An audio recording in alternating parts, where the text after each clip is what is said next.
Good evening, everyone, and thank you for joining us for another episode of Advocacy.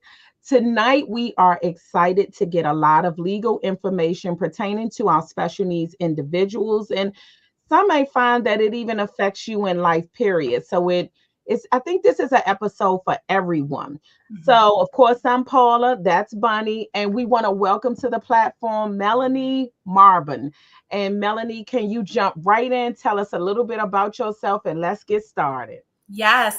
Paula and Bunny, thank you so much for inviting me onto your podcast this evening. I'm excited to talk about estate planning and how estate planning can revolve around individuals, children, dependents with disabilities. So like Paula said, my name is Melanie Marban. I am an attorney at Sims and Campbell Law Firm. We are based out of Annapolis and Towson, Maryland. I am personally licensed to practice law in the state of Maryland as well as the District of Columbia. I am a 2025 Super Lawyer Rising Star that is only given to 2.5% of attorneys nominated in the state of Maryland. I am a graduate of Muhlenberg College, class of 2013, that's based out of Pennsylvania. I then went on to Delaware Law School in 2016. Once I graduated from Delaware Law, I moved to Maryland to join my now husband here in the state that he was raised in and grew up in.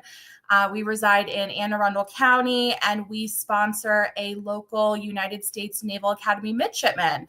So I love Maryland. It's become my new home.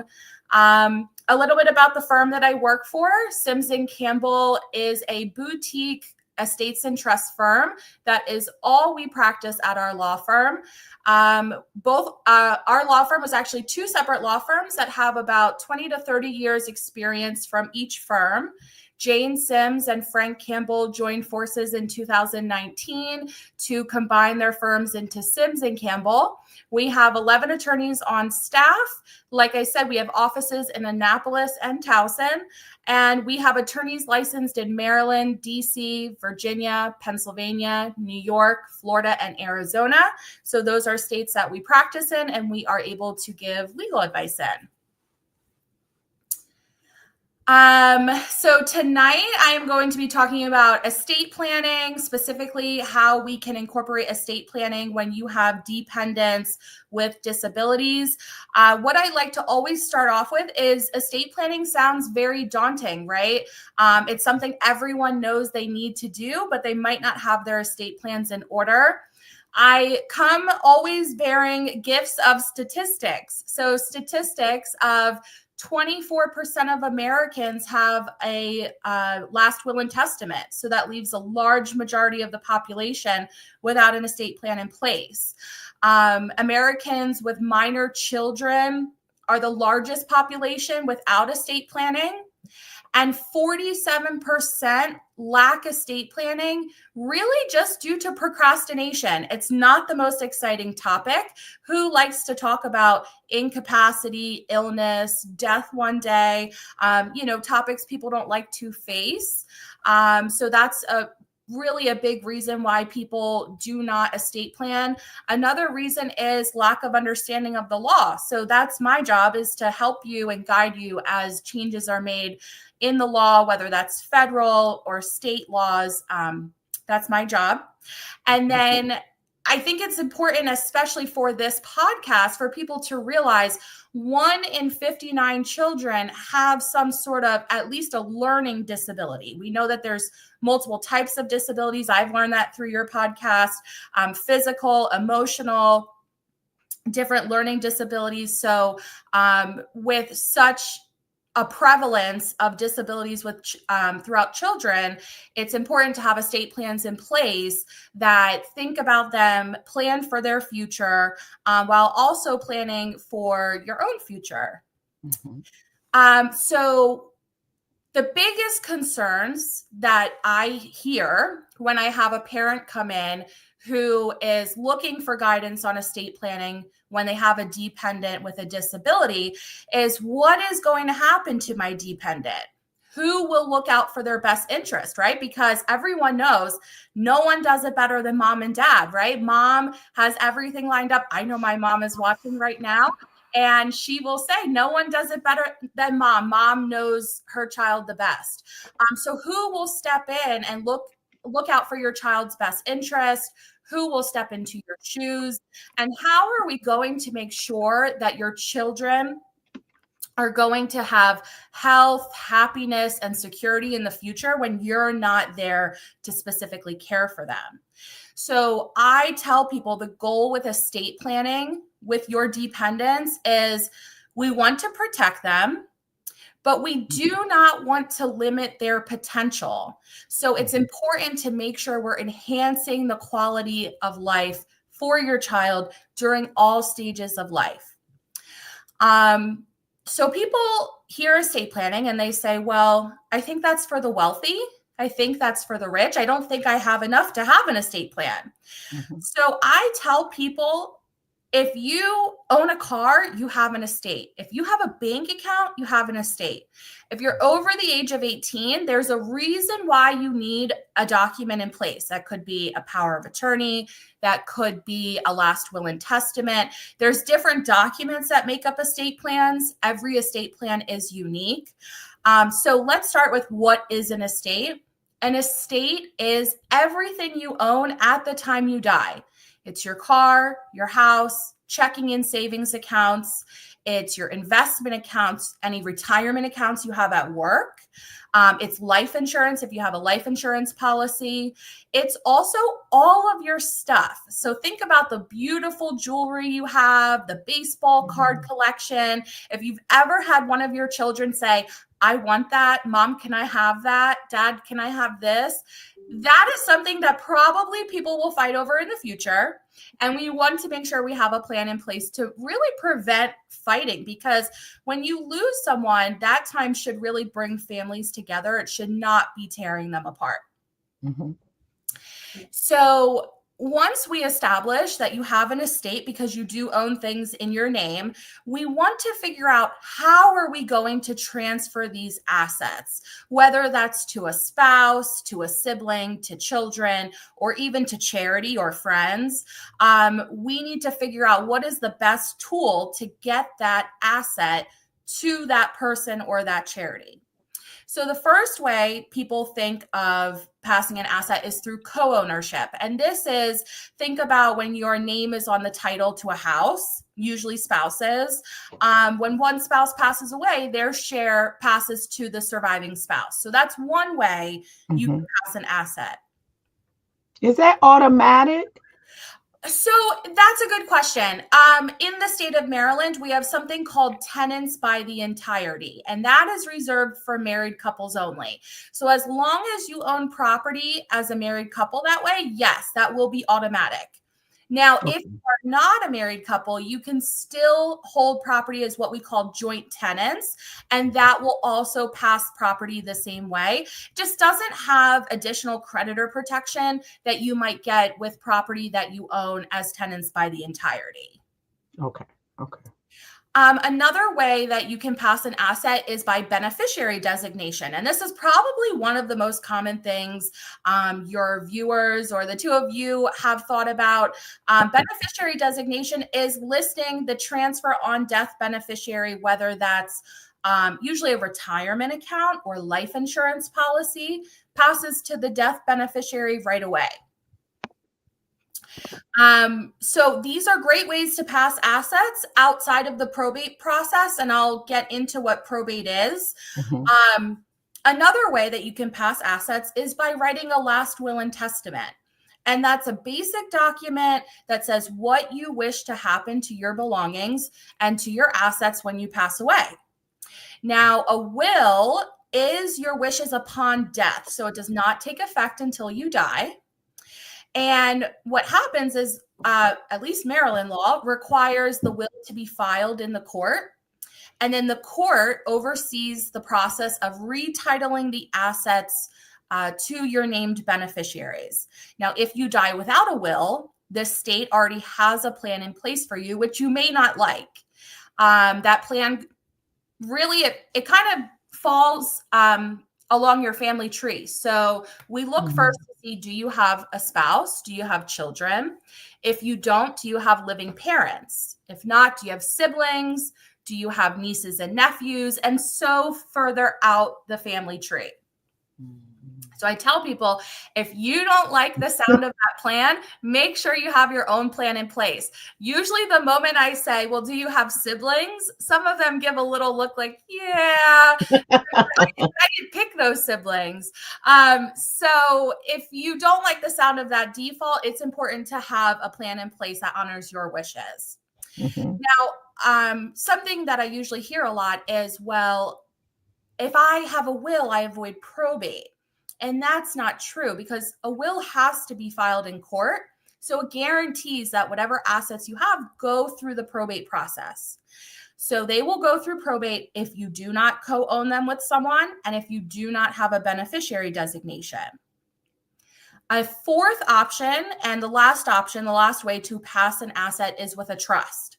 And people hear about trusts, and the most simple way I explain them is a trust is like a box. We want to fill that box with as much as you own, and then we will pass that box on to the next person in line that you've named. And by doing so, we pass those assets outside of the probate process. It's a much shorter process. It is private, so there's no court involvement. Usually just happens within the attorney's office. And a trust works during life and at death versus the will, which happens only upon your passing. So that's a very brief overview of 4 ways to pass assets. Melanie, I have a question. Awesome. Please. What if, and I've heard some people say they have a will and a trust. How does that collide? Or how does that, I think some people say I want more than not enough. Yeah. So that's a really good question. If someone tells us they want a trust, that is your main vehicle to get the assets to the beneficiaries. Okay. But some people are not good with homework, because a trust requires a lot of homework. A trust requires filling the box with all of your assets. That's your homework. And some people, after they sign their documents, they say, oh, I'll get around to it. And they never do. So if we come across an asset like a car or a savings account and we never put it into the trust, we have a backup document called a pour over will. And the pour over will is going to catch that asset and pour it back into the trust. So we're always avoiding probate. So even if you forget to update an asset, that safety net, that pour over will be there ready to catch it and put it into the trust. So at our firm, every time we create a trust for you, you will also have that pour over will as well. Wow, I've never This is heard of that. awesome. I haven't either. Yeah. So, okay, so can you go back and explain that one more time? I want to Yes. make I'm sure I trying have taking that. notes. Yeah, That's why I just got my absolutely. pen out. Yes. So whenever we create a trust, we always pair it with something called a pour over will. And a pour over will is going to catch any assets that you never put in the trust during your lifetime.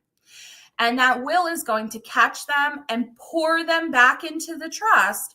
And by doing that, we avoid the assets having to be retitled by the court. I like that. Yeah, that's absolutely. a good That's trick. nice. Yeah. So those are the 4 ways that we pass assets. So with a foundational estate plan, you have a will or a trust with a will, but you have one of those plans, a basic last will and testament or a trust-based plan. In addition to those documents, we also prepare for you your powers of attorney, which are documents that only take place during life. And they grant the authority to someone to make decisions in regarding your property. So think your real estate, your bank accounts, your investments, anywhere that you have money and assets, this person can manage those assets for your best interest. Now, this document is only living while you're alive. Once you die, this document also dies, and then the last will and testament takes over, or the trust, whichever document you have that discusses your wishes. So the power of So attorney. what would be the benefit of a power of attorney if it dies with you? So the benefit is the power of attorney is only for your lifetime. So if Mhm. you become incapacitated, Okay. we have such a high number of dementia and Alzheimer's, not even just the United States, but the state of Maryland has the highest prevalence of dementia. There's been a lot of research on that. The Alzheimer's Association covers it. That's Um, terrible. it's horrible. And incapacity can happen over time. You know, you start to notice maybe your parent or your loved one is just slipping a little bit. Oh, I forgot where I placed my keys. Oh, I thought it was Tuesday, but it's Wednesday. Things that we think are normal. And next thing you know, they no longer have capacity. So when incapacity happens, we have this great document called the power of attorney where your agent can step in and they can manage your finances for you.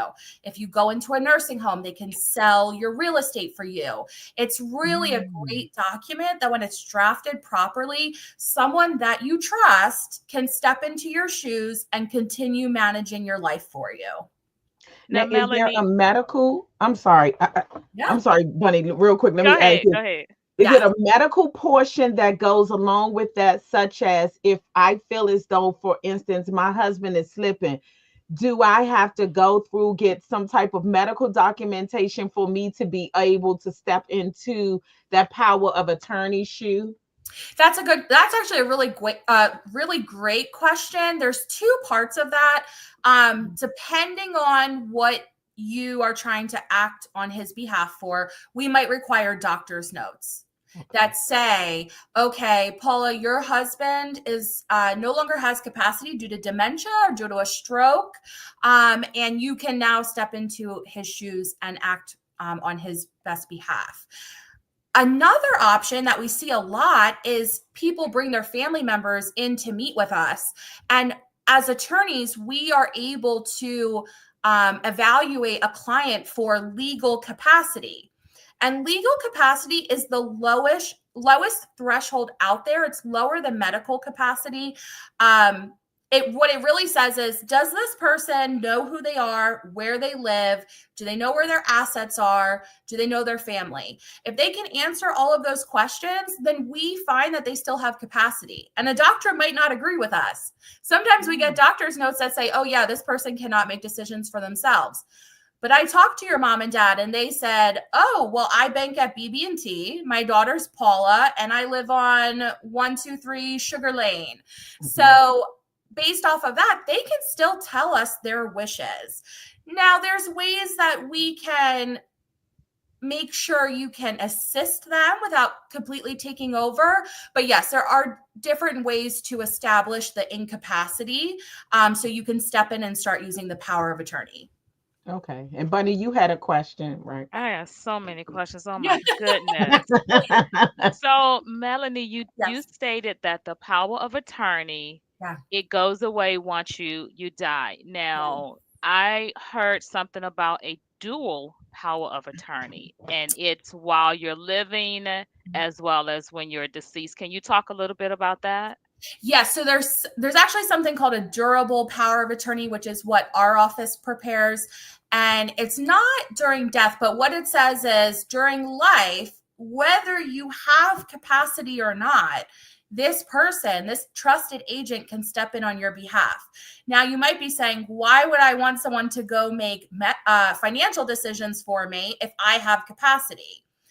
Well, you could be on vacation. You could be on a cruise, right? And the cruise ship is stuck somewhere. And next thing you know, you have bills back at home that need to be paid. That person can go ahead and pay your bills without having to prove that you're incapacitated. You're just unavailable. Or maybe you're of old age and you can't drive to the bank anymore. You still have your wits, but it's just a physical barrier. So someone can step in, child can step in when you're older and help you with those different issues that come up. But a power of attorney does die once you die, and then the will or trust takes over. Okay, so I see Joyce corrected me and you also corrected me. I was saying dual, but Yeah, it's that's okay. durable. Okay, it's Yeah. doable. Okay. Yeah. Yeah, I just wanted to make Yeah. sure that I am. And when you first started speaking, you talked about Yeah. procrastination.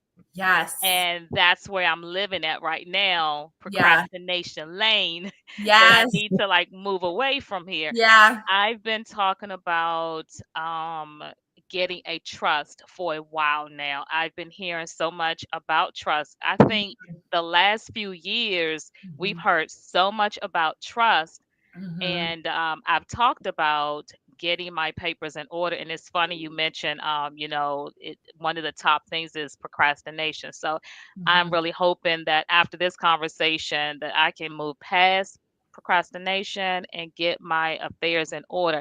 But I do have a question with Yeah. regards to guardianship. Sure. Or unless you want to go ahead and talk about guardianship, and then I'll ask a question. Yeah. Well, so let me make you said something that shook the nerve, right? Which is you said you've heard a lot about trust over the past few years. Hmm. Trusts have become so popular. Yes. And I am of the law firm Sims and Campbell that will tell you we're in the minority. Not everyone needs a trust. That's a It good is point. it is a tool that is really great when it's drafted properly, when it makes sense for the situation. There are certain scenarios like a dependent with disabilities. I love a Hmm. trust and we'll talk about that. Hmm. But there are other scenarios where I am happy to tell someone all you need is a last will and testament. That probate in the state of Maryland is not as scary as people make it sound. I think a lot of law firms are out here scaring the public into Mhm. believing you need this expensive document. It is more expensive to draft a trust than it is a will. It's more effort that goes into it on our part. But I like to kind of tell everyone, a will is great too, and sometimes that's all you need. And don't feel like you're less of a person. Like we have people who come in and say, "My friend has a trust. Why didn't you tell me I need a trust?" And I'm like, well, everything you have is co-owned or beneficiary designation, and you have amazing kids that you should be so proud of. They're responsible. You love your in-laws. Like, this is great. These are things that you don't want to be arguing about. So not everyone needs a trust. I want to put that out there. A will is great too. It can also get the same job done. A trust needs to make sense for the client and their unique situation. So I'll put I'm that glad out. you said that. I'm glad you said that because Yeah. I was thinking, because we've heard so much about a Yeah. trust and having your home and every cars and all your assets put into the Yeah. name of the trust, Yeah. I was really concerned that if something was to happen to me and my Mhm. husband, Yeah. that my children would not get the house. Uh, So I need to make sure that I have a yeah. will and everything is outlined in the will. Yes, Okay. absolutely. And there's other ways to pass homes and things like that. Tell people, call us, have the consultation, and we talk through all those unique scenarios. Everyone is truly different. There's no way, at least our firm believes there's no way that you can do cookie cutter estate planning. Everyone's just too different. Everyone's kids, everyone's relationships, what they wish to share or not share prior to their passing. Um, it really depends. So we talked about the financial power of attorney, and I want Mhm. to before we get to guardianship, I want to briefly talk about a healthcare power of attorney. And Okay. that's a very similar document, works during lifetime, um, gives someone the authority to make healthcare decisions for you. That can be regarding medical treatment, that can be HIPAA authorization to give them the opportunity to talk to your doctors and access medical records. And then the advanced medical directive also discusses your end of life wishes. Mhm. Do you want to be cremated or buried? Are you an organ donor?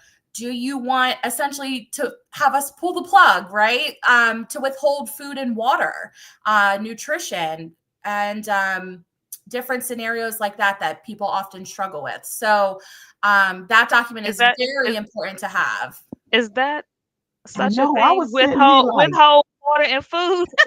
Yes.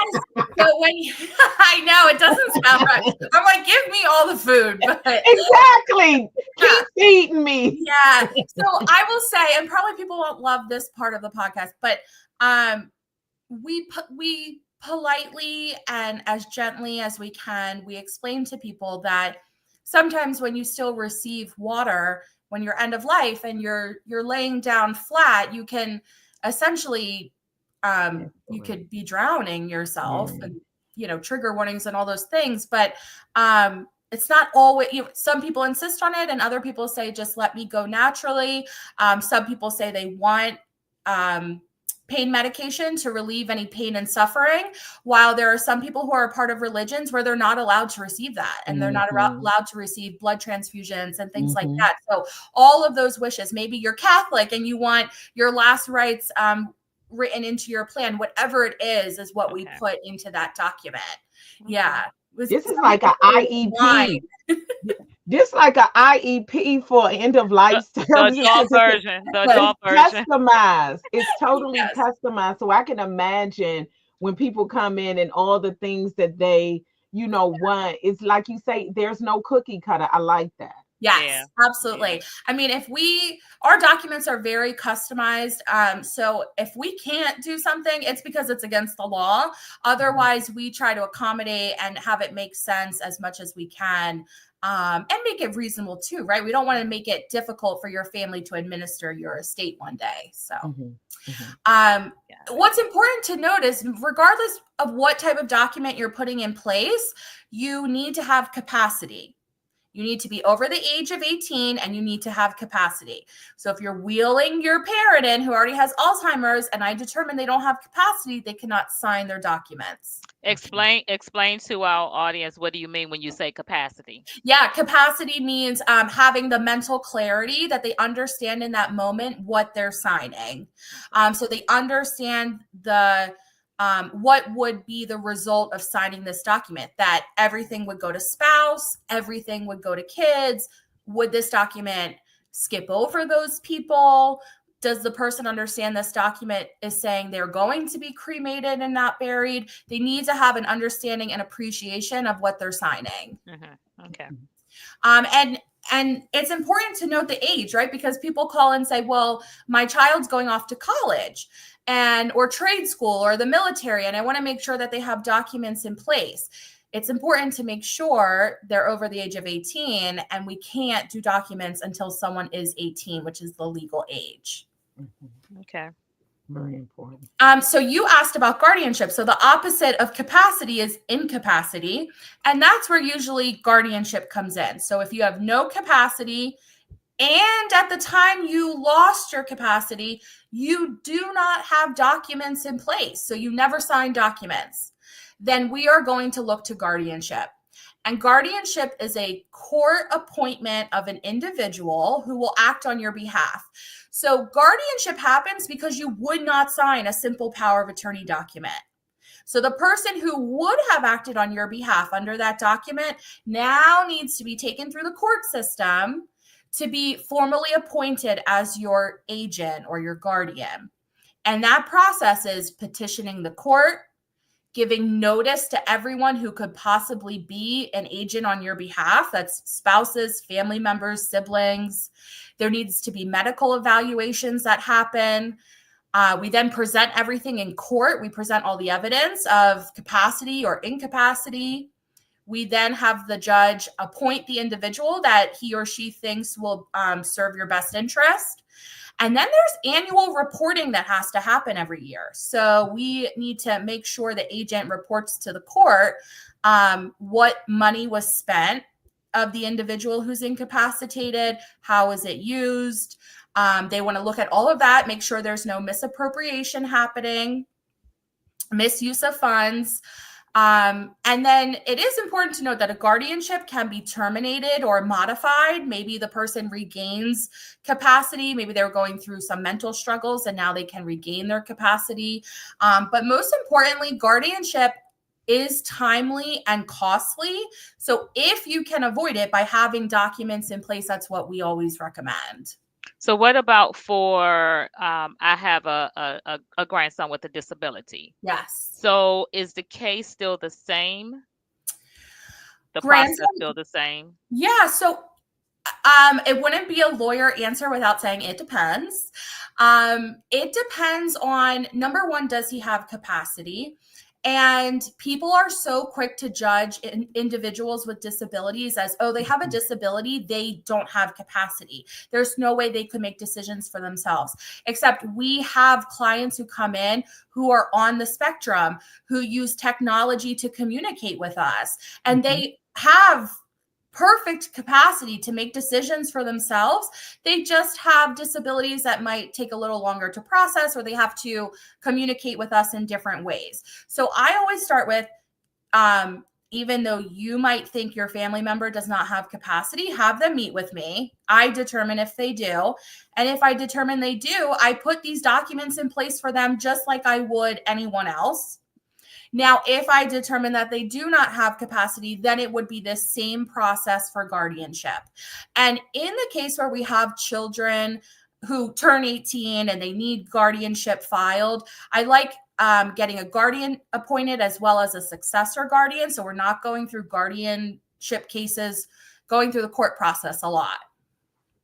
Okay. That's important to know. Yes. Okay. Also, if I talk to a family member and I determine that they do not need guardianship, there was a law that passed in 2022. It's called the Supported Decision-Making Law. And this law says that the individual with disabilities, we want them to still have rights and control over their life. We want them to have a say at the doctor's office. We want them to have a say in the type of home environment they're living in. And so this document outlines their identity, who they want to be their supportive person, who's going to support their decision making. If you're, could be parents, could be an aunt or uncle. But ultimately, the decision making still comes down to the client or the individual with disabilities. But there's just that person there. And I think we all have that person, right? That we turn to for advice. I actually see a couple people on the live stream that I would say I turn to those people for those same reasons. And ultimately, at the end of the day, I decide what decision I make. But this is just another way to give individuals with disabilities more control over their life and not feel as an adult that someone else is always making the decisions. And so we like to resort to supported decision making before going to guardianship. And that's what my cousin Crystal, she just put that on there because she normally joins our podcast and her daughter is more functionable. And she was very keen on not having guardianship. She did not want to take her choice away. Yes. And I think a lot of people, and I'm not going to lie, I didn't know about that until she told me, because they are, it's almost like the less restrictive environment as much as possible, how we do that. It's the same when it comes to supporting. You're helping and supporting them in their decisions. You're not taking their choice away. But I will say, some parents, I think you have to know your child to know, or your special needs individual to know what is needed. For me, of course, because Morgan has cognitive disability, she's nonverbal multiple, there was a need for guardianship. So I just look at it like, again, Melanie, and I think we talked about that. You have to really know your individual for sure. Yes, absolutely. And I do want to say, right, just like I think that not everyone needs a trust, I think guardianship, I think guardianship is vilified sometimes, right? I'm saying, well, guardianship could be avoided by documents, but sometimes it can't. And sometimes it could be avoided by documents, but if we have family members who are arguing over who should take care of mom or who should take care of the child or the sibling, guardianship is a great thing to have, because the court is going to look at all the evidence and say, this, like, we're done with the fighting. This is the person who's going to take care of this individual, be their decision maker. Now, again, guardianship can be expensive. So it's not something I always want to resort to. But when we don't have a choice in those situations, Paula, like you said, it's a great tool to have, that in the future, when you take your daughter to doctor's visits and schooling and things like that, you are not turned away as, well, where's the paperwork showing you can act on behalf of this person who's 18 or 19 years old. And they do ask for it. Yes. We'll say that. Yeah. And my daughter is small. So you wouldn't think she's 18, but the moment that they find out, they're like, man, where's your guardianship paperwork? Yes. Yeah. I Yeah. had no idea it cost that much money. I see Joyce posted that she's got guardianship over her aunt, and it costs $10,000. Hmm. Yeah, it can range. And it's important to note that with guardianship, you have an attorney for the incapacitated individual, and you also have an attorney for the person seeking guardianship over Hmm. them. So you have two attorneys in the process. You have court filing fees, you have the time involved in it, and then the annual reporting every year to show how you're using that family member's assets and taking care of them. Can you Um, use some of the assets to pay for those fees? Because Yes. that's Yes, they expensive. can be used to pay legal fees. Okay, Yeah. okay, okay. That's a lot of Um, money. That, and it's a great responsibility yeah, being guardian over someone. That's a lot yeah, of responsibility and obligations for the it reporting. is. Now, what happens if you do not report appropriately all the everything Yeah, that's you going could on a be monthly basis? Yeah, you could be removed as guardian. The court can say you're not fit to serve and they can remove you. They can also fine you. There's different penalties that can happen. So, guardianship is serious. You're under Wow. perjury of the court, right? To make sure you're honest and always, always, always acting in the best interest of the person who needs the guardian. Because think about how vulnerable they are that they can't Yeah. take care of themselves. They're literally trusting this other person to do this.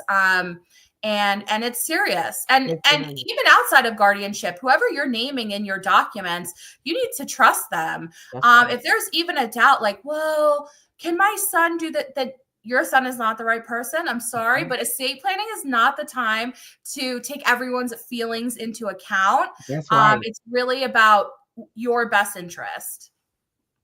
And I think one thing that you made very clear, Melanie, when I saw you, and I thought it was so important, Yeah. where you talked about, sometimes, like you say, taking your feelings out of it, because some people just automatically assume that the other sibling is going to oversee your special needs individual's trust. And Yes. that is a big responsibility. Yes. Mhm. Huge. Mhm. Yeah. It Now, can now turn Mel, your world upside down. Yeah. Yeah. Now, why does it take so long to establish guardianship? I see Joyce also mentioned that her process started in November. Courts are backed up. Mhm. Courts are backed up with cases. This is why I had a conversation with some of the judges in Prince George's County who were begging us on estate planning council of the state of Maryland, please get your clients good plans, because we don't have the capacity going through the court system to handle all these guardianship cases, all of these families fighting over probate. Get your clients locked in tight plans that really cannot be questioned too much by any outside individual or family member to be fighting over. So that's really the reason the courts are slow. The courts are slow. COVID messed everything up. And I know it's been like 5 years since we've all given that excuse, but unfortunately it's still what Yeah. we're being told. And there are certain time requirements on how long we need to give notice to a family member, how much time they have to, write in and say, hey, maybe I want to be guardian. So there's different time requirements that we have to give on the case. It's not something that happens overnight. Now, if it's what we call the uncontested guardianship, for example, you're the only child, your father is deceased, your mother needs guardianship. That's pretty simple, right? It's a filing that could take 2 to 3 months. But if we have contested, where family members are arguing, or there's just so many family members out there to give notice to, is what can lengthen the time of the proceeding. And one thing Okay. you did say before, Melanie, and I want Yeah. to make this clear, is that you all do not deal with contested, yes, guardianships or anything like that. You all kind of deal with the Yes. smooth. Yes. And I Yeah. don't want to say we're being picky. I would. Thank you, Paula. I would say, so we do estate planning and administration. The moment a family member is threatening to sue another family member, that they want to fight, they want to argue, there are amazing litigators out there that will take your money to do that, right? We are not about that. That's not why we do our job. We want estate plans to bring family members together. We don't want them to tear them apart. And we're not here to ring up a $20,000, $40,000 bill because you're mad that your sister, who helped out mom more than you, received an extra $10,000. So it's not how we want to spend our life. Eat up the money like that. We don't want to have peace in our souls. So it's hard enough to go home at night, and there's days where we're meeting with people who are actively dying. They're in bed, they're passing away, people who can't make decisions, and it's heartbreaking. So we don't want to add litigation onto that, but we know and we refer out to attorneys who are really wonderful at their job with doing that. And what reasons would a will be contested, or can you contest a will after someone dies? Any document can be contested, but you need to have standing, and standing means that you have a valid reason to contest it, right? I feel like let's use my family. I think I said my mom is watching, right? So I'm one of 3 kids. And if my mom decided tomorrow she wants to kick one of the kids out of the will, that kid who has been disinherited can always try to contest the will. And it would be on us to prove, well, you weren't around, mom signed the document, not under duress. Mom was able to sign the document. She had capacity. The attorney who prepared it for her felt as though she had capacity. So there's different ways to prove either someone did sign a will and they believed everything that they signed and put in place. And then there are situations where someone is thrown a will in front of them and they don't have capacity. And we see that through doctor's notes. They were diagnosed with Alzheimer's a year ago. The car keys were taken away from them. Like, there's different ways to prove to a court one side versus the other. But if someone ever tells you, oh, this document can't be contested, that's not true. But we like to write things in a way that hopefully everything is fair and it doesn't need to be contested. Got it. And once it's contested, is that what happens when they say it goes to probate? No, so probate happens regardless. Probate is simply the court process of changing the ownership of your assets. Because once you're dead, you cannot do that, right? You can't retitle your car to someone else. So it's the court's job to help with the retitling process. And also what happens is the court wants to know how much you died with, because they do get a small portion of it, and there's taxes that go along with that as well. Got it. Okay. This is good. This is good. Thank you. Yes. So something I want to get into is everything I've talked about, wills, trusts, powers of attorney, advanced medical directives. These are all documents that are part of your foundational plan. Now, if someone comes to me and they say, I have a dependent or family member who has disabilities and they receive government benefits, how can I plan for that person without cutting off their government benefits? And this is huge, because usually if you are someone that has a disability, you might receive Medicaid or SSI, any means tested benefit, or maybe it's adult daycare, maybe it's different programs or technology, or different equipment, right, offered through the state. Whatever it is, we want to preserve those benefits for these individuals. And the way we do that is through something called a supplemental needs trust. Now, the important point is to take notice to the word supplement. It does not mean replace. So the government says, okay, if you have Medicaid or you have SSI, people can put money into a supplemental needs trust for you. It will not interfere with your government benefits, but the money, the way it's spent, cannot be for things that SSI or Medicaid already covers. It has to supplement what is not covered. Maybe that's rehabilitation. Maybe it's home furnishings, vacations, travel, summer camp for the individual, sports equipment, electronics. Maybe it's burial expenses, legal expenses, anything that is not covered by Medicaid or SSI is how this supplemental needs trust would supplement the income needed to afford all of these different things. And Melanie, I have a question, and I asked you this when we met, but I want to put this out there. Because some people, and I was told that if I had like a life insurance policy, or even if I paid for my daughter's burial or what have you, that money would count towards her Social Security, and it could endanger her in a way that her Social Security, her SSI would be cut off. Can you confirm?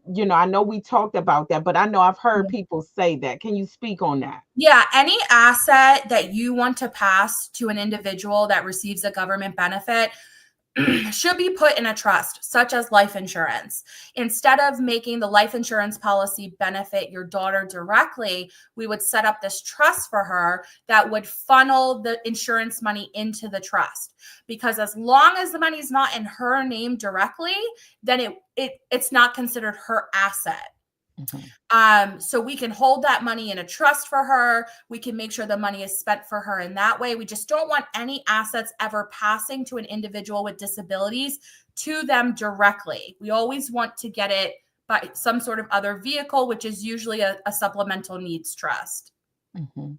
Now, if I was to pay for a lot of her burial up front, would that count towards her SSI, like funds toward her? If you would pay for them directly, like out of your own pocket? Yes. I would have to double check that for you, Paula. I don't see why not, because you're paying for something that usually SSI or Medicaid does not cover. But I will double check that for you. Okay. Yes, because I've heard some people say, if you would pay for their stuff in advance, if it's under her name, they would look at that as her having money. And I'm like, we all pay in advance for funeral arrangements. So that doesn't make sense. Now, if that's the case, then what we might tell you is put money into the trust, and then the trust can pay for her burial expenses, and that's not an issue. Okay. Now seems like that's the safest way sometimes. That is the safest way, just to really be sure that it is not associated with her at all. And the whole reason the trust works is because, yes, it's a trust for her benefit, but she has zero control over it. She's never the trustee of the trust. She can never manage the assets in it. So as long as she has no control, it's also out of control of the government. Is there a cap for trust? There is no cap for trusts. Okay. Yep. Okay. Now, there are different types of trusts. It depends on whose money it is. So there's two categories for this. The first category is, does the money belong directly to the individual who's disabled? Meaning, did you take your daughter to go buy a scratch-off ticket and she scratched it off and she won $100,000? Or you took her at 21 to go gamble at the casino, right? Like, these things happen. Yeah. That's their money. Okay. Were you in a car accident and God forbid she's injured, that lawsuit payout is hers. Or she has a grandparent that did not plan properly and now she receives a direct inheritance. All of these examples are examples of where the individual has money directly and we have to do something with it because we don't want to cut off those benefits. So we put it into a type of trust where it does need to be approved by the Attorney General, and eventually it could have to pay back Medicaid, but the money will be held in trust and will benefit that person during their lifetime. And then once they pass away, it goes back to Medicaid. But let's say they never relied on Medicaid or not for a long time, there can be successor beneficiaries, maybe family members that the money can pass to. And then the second category is the money coming from somewhere else, meaning a family member, a friend? It just doesn't belong to the individual with disabilities themselves. So that money, which is usually our clients who come in saying, I have a daughter, I want to set up a trust for her. And then mom goes and puts money into the trust. That's just what we call a third-party trust. You can put money in it as much as you want. It goes for the benefit of the disabled individual, and then upon their passing, to whoever else you want to name. It could go to their siblings or another family member or a charity. So those are the best types of trusts to have because you're in control of it, or you're naming people in control of it. The first party trusts are not ideal because you have the attorney general involved. Maybe you have a nonprofit organization involved that oversees the money, and then it goes back to usually the state or the nonprofit. So that is the only trust that if they got money toward them directly, that's going to go back to the federal government in the event. Okay. Yeah, but it can go back to the party, state, or if it's being managed by a nonprofit organization, it could be agreed upon that the money goes to the nonprofit. Okay. But it does not ever go back like to you or family member. Family. Mm-hmm. Yeah. Okay. Makes sense. Now, trust can sound really overwhelming. So there's something called ABLE accounts. And this is the last piece of estate planning for individuals with disabilities that I like to talk about. So this is Achieving a Better Life Experience Act. It was put into place in 2014 by President Obama. ABLE accounts have to be for individuals who had a disability onset before the age of 26. And really, it's a checking account set up through the state of Maryland. It's tax-free for qualifying expenses. So if money's put into it, you can use it for education, for rent, for housing, for transportation, funeral and burial services, all different reasons that are not going to be taxed. The ABLE account does not interfere with your federal or state government benefits. So that's another great reason to have an ABLE account. I think, Paula, you asked me this question at my presentation, and I told you I was going to go back and do my homework. You asked me for an ABLE account, when the individual dies, what happens to the money? Does it go back to the government? Mm-hmm. And I think we all looked around and I said, well, I don't think so. But then we thought, well, that makes sense. I did some digging. I found out in the state of Maryland, it does not go back to the federal government. What? It will go to your named successor. So there is no what we call clawback. They are not able to claw back and take the money. I like that. Yes. Because wait a minute, well, where does the money come from? Does the money come from the state? I mean, from federal? It's the money that family members or the individual themselves, if they're allowed to work, it's their money that's put into it's like a simple checking account. Okay. But in other states, you're saying that it could potentially happen that it goes back to the federal government. There is only a handful of states where it does not happen, and Maryland is one of them. But yes, good job, Maryland. But what's the but mean? But, I was talking to my fellow attorneys about this because I was really excited about it. And what we decided was we're going to put a disclaimer, be aware that Maryland does not have the clawback, but also beware. Because with the change of laws happening, with our new administration, we have to be cognizant of the fact that this can change at any time, right? So you could have an ABLE account, and then in the next couple of years, the state of Maryland or federal government can say, okay, all states need to have this clawback to reimburse Medicaid or SSI. So I feel like that is my disclaimer. Like, I love ABLE accounts. Be aware and beware of, there's always changes in the law happening. Yeah, that's scary right there. Because some people I've talked to was like, no, that's why they asked for a beneficiary. I'm like, no, that's not what I heard. Yeah. So in the state of Maryland, that is why they have a beneficiary right now, but that can always change in the future. So I don't want to scare people from using ABLE accounts, but maybe think about using a supplemental needs trust as well. Like the ABLE account could be for a smaller balance. ABLE accounts, you can actually have up to $500,000 in it per Oh, year. That's a lot of money. that's what I was gonna ask you. Yeah, that's a Okay. half. That's That's a a half lot a of million money. dollars. And then A half a million overall, dollars that you might want to put into a supplemental needs trust to Mhm. ensure that there's not going to be any issue with then passing it on to the next layer of beneficiaries, so we don't have a potential clawback in the future from the government. Yeah, I So need it's to a make a yearly amount it's a yearly amount and it's also a cap amount, correct? Right. So for 2025, and this was for gifting in general, not just to ABLE accounts, but in 2025, you can gift an individual up to $19,000 a year. And there's no tax issues there. You don't have to file a gift tax return. So annual contribution is $19,000. The first 100,000 is not counted as income. So once you go over 100,000, they can count that as income. So you have to be careful of that.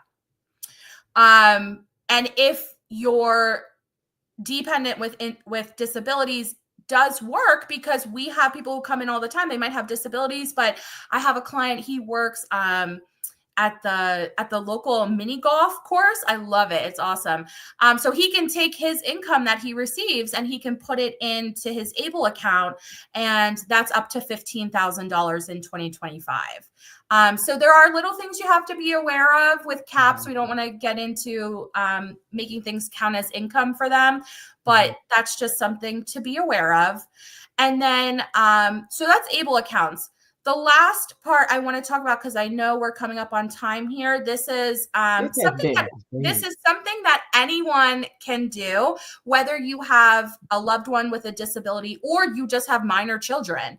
I tell people, write or record a letter of intent. And this letter of intent or this video of intent is going to convey your thoughts, your dreams, your feelings, your hopes, and your desires for this individual. They can play it. Yeah, they can play it back one day. They can read it. Their caregivers can read it. It can be anything like, describe a day in their life. Do they like to go to baseball games? What are their social interests? What don't they like? If my mom was writing a letter for me, she better write that I don't like bananas, right? You hear that, Mom? Mom, I know you're watching. I don't like bananas, and you know this. It can be anything, your thoughts on religion.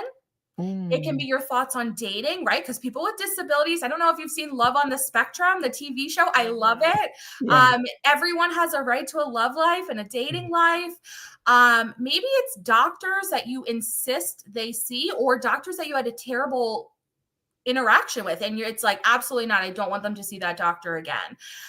Maybe it's different types of therapies, whatever you imagine. Getting married one day, this should be in your letter or your recording for your letter of intent. And I think it's really special and important to do. I love that.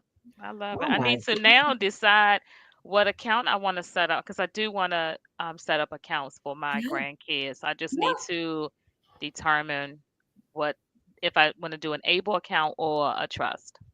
Yeah. And what I tell people is, so at our law firm, again, Sims and Campbell, we do complimentary initial calls. So we take about, 15, 20 minutes. We talk about you. And what I really want to hear is, come prepared for that phone call with, tell me about you, tell me about your family, give me a general overview of your assets. What do you have? What are you worth? We're not looking for a minimum net worth. You can have as much or as little. Remember, everyone has an estate. And within that 15 minutes, I can usually gauge what kind of planning you need.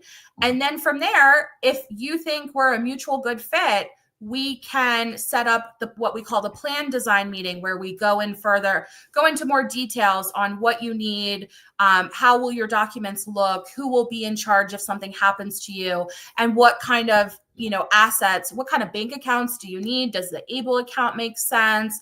Should we get you in touch with a financial advisor?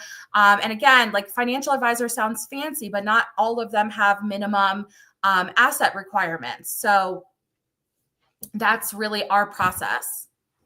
Melanie, this has been awesome. Thank you so Oh much. my goodness, you did a great job. And I Thank want you. everybody to know that Melanie said this is her first time doing a podcast.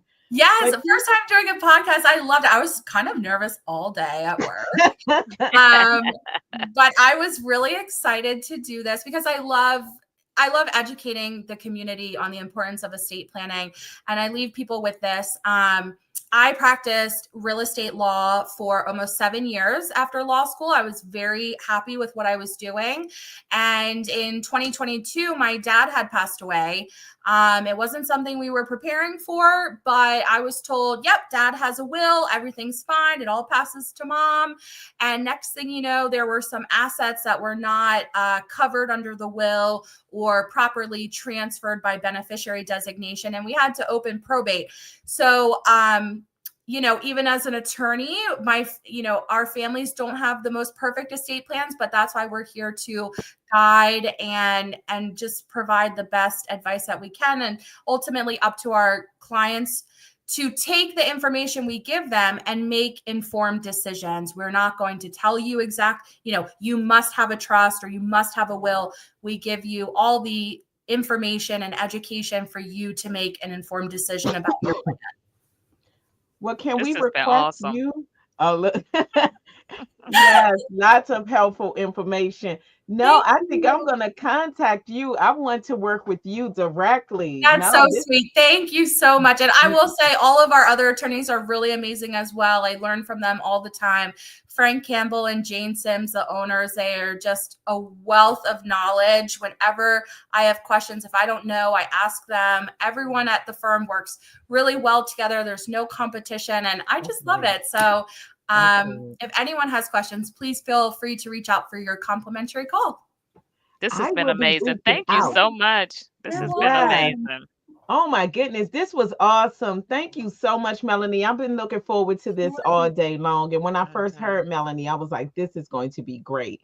So Good. for those that want to contact Melanie Mhm. or contact someone at her firm, please see the website, the www.simscampbell.law. Mhm. Please reach out to them. And again, we know that we deal with our special needs individuals, but this goes far beyond that. Yes. This Yes, is absolutely. Yes, this is information that can be used for anyone. Mhm. So Absolutely.